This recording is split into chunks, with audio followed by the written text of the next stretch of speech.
Illegal immigration has been a hot topic in the 2024 U.S. presidential election. Some argue an influx of illegal immigrants pose a threat to national security.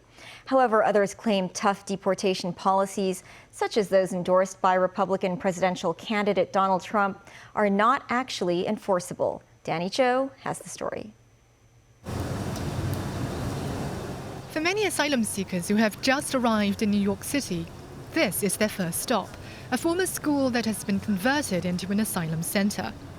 During peak times, over 1,000 people can be seen lining up awaiting processing. Later, they would be accommodated in churches or temporary shelters where they get free access to food, clothing, and showers. Though New York is more than 2,000 kilometers away from the US southern border, the city is still plagued by the problem of illegal immigration. Over the past 2 years, the Republican governors of Florida and Texas have sent thousands of migrants on buses and planes to cities run by Democrats, including New York.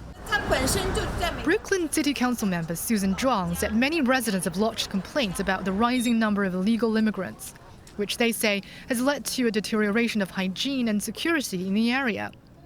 She has proposed the screening of migrants to be streamlined and made more efficient.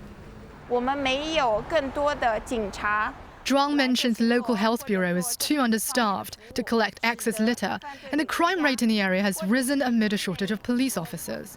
Zhuang said, "It's not that we do not accept immigrants, but that we hope to have well-behaved immigrants, not gangsters or serious criminals."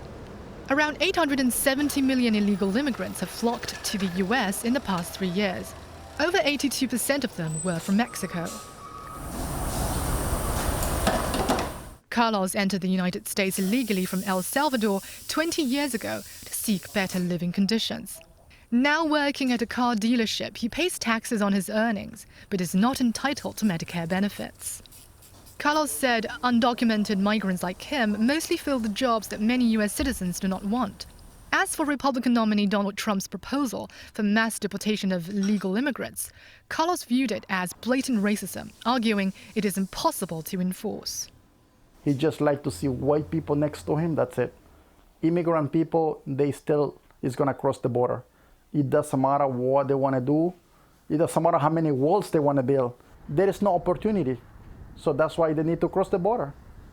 A highly controversial policy by Donald Trump during his presidency was building a wall along the US-Mexico border.